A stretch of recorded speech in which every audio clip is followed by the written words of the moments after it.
హాస్పిటల్లో ఖుషి వీల్ చైర్పై వచ్చి తులసి అమ్మ డాడీ ఎక్కడా అని అడుగుతుంది.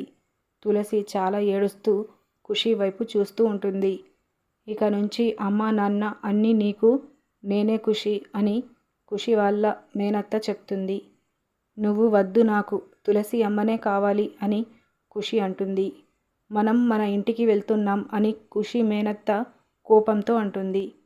తులసి అమ్మ అని ఖుషి తులసిని పిలుస్తూ నన్ను విడిచిపెట్టి వెళ్ళను అన్నావు కదా అని ఖుషి బాధతో అంటూ ఉంటే నిన్ను విడిచిపెట్టనమ్మా అని తులసి కూడా అంటుంది. నీతోనే వస్తాను అని ఖుషి అంటే నోర్ముయ్, ఏంటి అమ్మ అమ్మ అని ఓవర్ చేస్తున్నావు అని ఖుషి మేనత్త తిడుతూ ఉంటుంది. ఖుషి భయంతో అమ్మ అని తులసిని హక్ చేసుకుంటుంది. ఇక తులసి ఖుషిని ఎత్తుకొని నేను విడిచిపెట్టి వెళ్ళలేను, మాట ఇచ్చాను, దయచేసి పాపను వదిలేయండి అని తులసి శ్రీకాంత్ చెల్లెలు వాళ్ళతో చెప్తుంది. శ్రీకాంత్ చెల్లెలు చాలా కోపంతో అరుస్తూ ఉంటే భార్గవ్ తనని ఆపుతాడు. ఇక తులసి అమ్మ నాన్నలతో ఖుషిని తీసుకొని ఇంటికి వస్తుంది.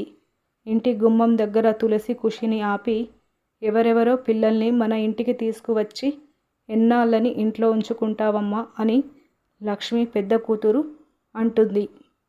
అలా ఖుషి గురించి తులసిని అందరూ నానా మాటలు అంటారు. ఇక నుంచి ఖుషి నా దగ్గరే ఉంటుంది అని తులసి అందరితో చెప్పి లోపలికి వెళ్తుంది. ఈ వీడియో నచ్చితే లైక్ చేయండి, మన ఛానల్ని సబ్స్క్రైబ్ చేసుకోండి. Thank you.